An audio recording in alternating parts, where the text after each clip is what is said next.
بہت بہت شکریہ ڈاکٹر صاحب. خواتین و حضرات، جیسا کہ ڈاکٹر صاحب کی عام طرح کی محفلوں میں ہوتا ہے، آپ کے سوالات کا ڈاکٹر صاحب خود جواب دیں گے. باہر کی تصویر اگر میں آپ کو دکھا سکتا یہاں اسکرین پر تو شاید آپ یقین دیکھ کر لیتے. میدان کے جو اسکرین ہے وہ ایک دم بھرے ہوئے ہیں، زمین میں فرش بچھے ہوئے ہیں. میں ڈاکٹر صاحب آپ کی تقریر کے لیے کس جذبے، شوق اور ولولے کے ساتھ یہاں لوگ ایک دم آئے ہیں، میں ڈاکٹر صاحب یقین دلاتا ہوں کہ ہم ضرور آپ کے ان کلمات سے محفوظ ہوں گے، فائدہ اٹھائیں گے. اور اسی درمیان میں ڈاکٹر صاحب کے جو وقفہ ہے اس بیچ میں اپنے مہمان خصوصی جناب ڈی سی پانڈے صاحب ڈی آئی جی آگرہ سے درخواست کر رہا ہوں کہ وہ آج کی اس تقریر کے تاثرات اور آپ لوگوں سے دو الفاظ سے روبرو ہوں. ڈاکٹر پانڈے صاحب. بسم اللہ الرحمن الرحیم. السلام علیکم. اے خدا تو نے مجھے سب کچھ دیا ہے، یہ میری زندگی تیری عطا، کیسے کہہ دوں کہ تو میرا نہیں ہے. لقب تیرا تو رب العالمین، اپنے دل کی بات میں کس سے کہوں، اور تیرا ہو کہ دور کیوں تجھ سے رہوں، اور سامنے کیوں غیر کے. اپنے دل کی بات میں کس سے کہوں، اور تیرا ہو کہ دور کیوں تجھ سے رہوں، اور سامنے کیوں غیر کے پھیلاؤں ہاتھ.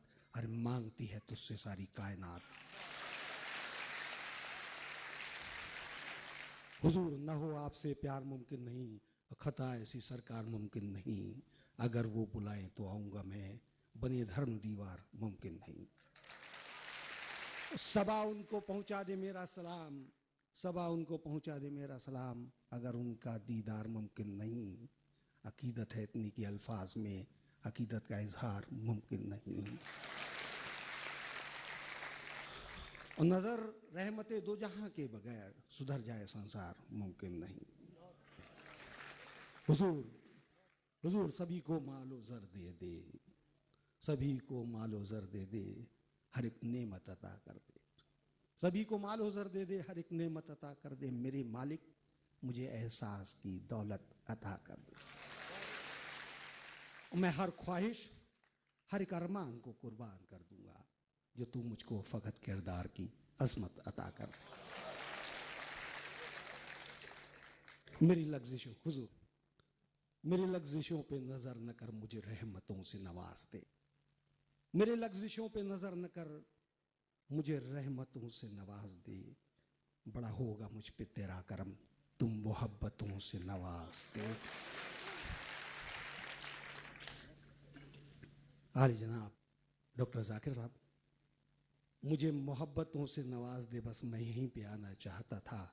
آج اللہ نے رحمتوں سے نوازا ہے، اس کی کرم فرمائی ہے کہ یہ محبت کرنے والے کا یہ یہاں پہ اس بزم میں، اس اجلاس میں سارے محبت کرنے والے اکٹھے ہوئے ہیں آپ کے سامنے. یہ اللہ نے آج کرم فرمائی کی ہے، رحمتوں سے نوازا ہے.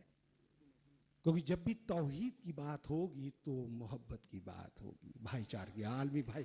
توحید کی بات جہاں پہ بھی ہوگی تو محبت کی بات ہوگی، اور وہیں سے سلسلہ شروع ہوگا. میرے اوپر ہمیشہ تہمتیں رہی ہیں کہ میں نے بات اپنے محکمہ ڈنڈا، محکمہ پولیس، اس محکمے میں بھی محبتوں کی بات، یہ تہمتیں آتی رہی ہیں کی ہے. ہمیشہ شاعری کے موقع پہ بھی یہی بات ہوئی کہ آپ نے بات ہمیشہ محبت کی ہے. میں نے ہمیشہ کہا کہ یہ محبت کا جذبہ جب تک رہے گا، اللہ کی کرم فرمائی وہی ہے، اللہ کی رحمتیں وہی ہیں. جہاں محبت ہوگی وہیں روشنی ہوگی. روشنی پیار کی علامت ہے، روشنی کے لیے دعا کیجیے، ہمیشہ وہی ہوگا. تو اس روشنی کو، ایک محبت کے جذبے کو بچائے رکھنے کے لیے توحید کی بات ہے. عالمی بھائی چارہ اپنے آپ بنا رہے گا. جب آپ کے دل سے مل جائیں گے، جب آپ ایک دوسرے کو سمجھ لیں گے، جب آپ ایک دوسرے سے محبت کریں گے، خود بخود اپنے آپ کا ایمان محبت ہو جائے گا. آپ کا مذہب، آپ کے مذاہب سبھی ایک جگہ آ کے ملتے ہیں، وہ ہے محبت. اور توحید وہی ہے، توحید اس کی بنیاد ہے.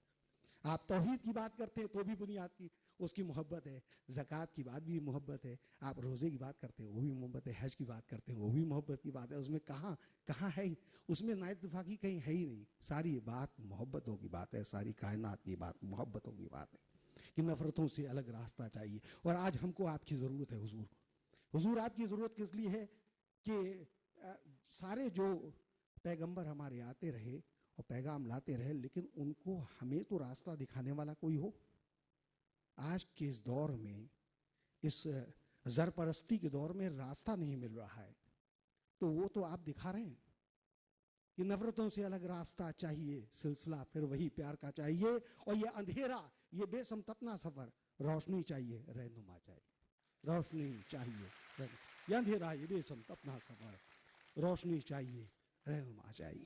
تو جب تک آپ جیسے رہنما ہمارے ساتھ چلتے رہیں گے, آپ کے نقش پا کو دیکھ کے ہم لوگ آگے بڑھتے رہیں گے.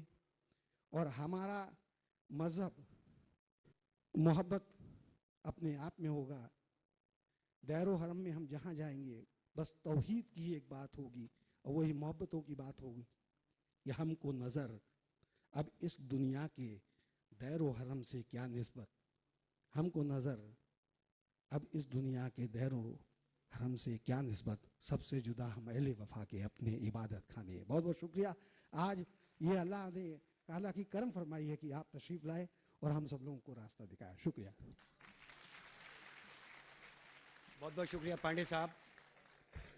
حضرات, میرا دل تو چاہ رہا ہے لیکن مجبوریاں کچھ ایسی ہیں. میں یہ ذکر کرتا ڈاکٹر علی جناب ذاکر صاحب کے سامنے کہ ہمارے پاس گردوارا صاحب گرو کا تال سے اور سینئر ایڈوکیٹس کے ساتھ ساتھ ہمارے پاس آگرہ کے ججز وغیرہ سب تشریف فرمائے یہاں پر, لیکن فردن نام لینا نہ تو مناسب ہے اور نہ ہی اتنا وقت ہے. علی جناب ڈاکٹر صاحب, اس سے پہلے کہ یہ سوالات کا سلسلہ شروع ہو, اس سے پہلے میں آج کی اس محفل کے صدر جناب سید محمد صابر صاحب قاضی شہر آگرہ کو یہ زحمت دوں کہ وہ اپنے کلمات سے ہمارا حوصلہ افزائی کریں. بہت بہت شکریہ. میں اپنے پیروں کی تکلیف کی وجہ سے کھڑے ہونے سے معذور ہوں, اگرچہ کہ ادب کے خلاف ہے, میں بھی مائک پر آ کر کے ہی یہ بات کہتا. ڈاکٹر صاحب نے آج ہماری امیدوں کو اس انداز میں پورا کیا, یہ مجمع بتا رہا ہے, اور جیسا کہ وکیل صاحب نے بتایا کہ باہر بھی اسی انداز میں لوگ ہیں. یہ ظاہر ہے شمع کی قیمت بتا رہے ہیں کہ پروانے کتنے ہیں. اور ڈاکٹر صاحب سے لوگ غائبانہ طور سے متعارف تو تھے ہی, اور بڑا ارمان تھا لوگوں کا کہ ڈاکٹر صاحب تشریف لائیں تو بالمشافہ ملاقات بھی ہو جائے, چہرہ بھی دیکھ لیا جائے. میں جناب ڈاکٹر ذاکر نائک صاحب کا تہہ دل سے شکر گزار ہوں. مذاہب کے تقابلی مطالعے میں خصوصاً اسلام اور ویدک دھرم میں آپ کا مطالعہ واقعی بہت وسیع ہے. آپ کے بیان سے حاضرین کو بہت قیمتی معلومات حاصل ہوئی ہیں, خصوصاً ان لوگوں کے لیے آپ کا بیان بہت مفید ہے جو حق کے متلاشی ہیں, جو ستیہ کی تلاش میں رہتے ہیں, حق کی تلاش میں رہتے ہیں. انہوں نے یقیناً بہت کچھ حاصل کیا ہوگا. آخر میں تمام شرکا حضرات کی خدمت میں نیک خواہشات پیش کرتا ہوں. بہت بہت شکریہ ڈاکٹر صاحب. میں اپنے آپ کو بالکل یہاں سے ہٹا رہا ہوں کونے میں, اور آپ کو اور ڈاکٹر صاحب کو روبرو سامنے کیے دیتا ہوں. سوالات کا سلسلہ جاری رکھیے گا.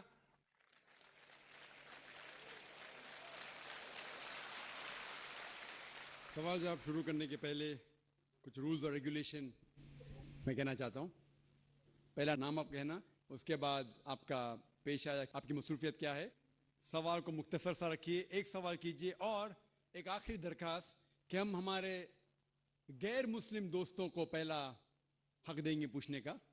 جب غیر مسلم دوست اور بھائی ہمارے سوالات ان کے ختم ہوں گے, پھر اگر موقع رہا تو مسلمانوں کو وقت دیا جائے گا. میری درخواست ہے کہ اگر کوئی غیر مسلم ہو بھائی اور بہن, وہ کوئی بھی سوال پوچھ سکتے. مسکنسیپشن اباؤٹ اسلام, اسلام کی غلط فہمیاں یا عالمی بھائی چارے پہ کوئی بھی سوال. اگر آپ کو کچھ اسلام کے بارے میں غلط بھی لگتا ہے تو بنا جھجک آپ پوچھ سکتے ہیں, مجھے کوئی اعتراض نہیں ہوگا. تو کوئی بھی سوال بنا جھجک, بنا کوئی تکلیف کے آپ پوچھ سکتے. میں آپ کو وعدہ دیتا ہوں کہ مجھے ذرا بھی برا نہیں لگے گا, اور میں کوشش کروں گا کہ آپ کے سوال کا جواب دوں. پہلے ہمیشہ خواتین کو وقت دیا جاتا ہے.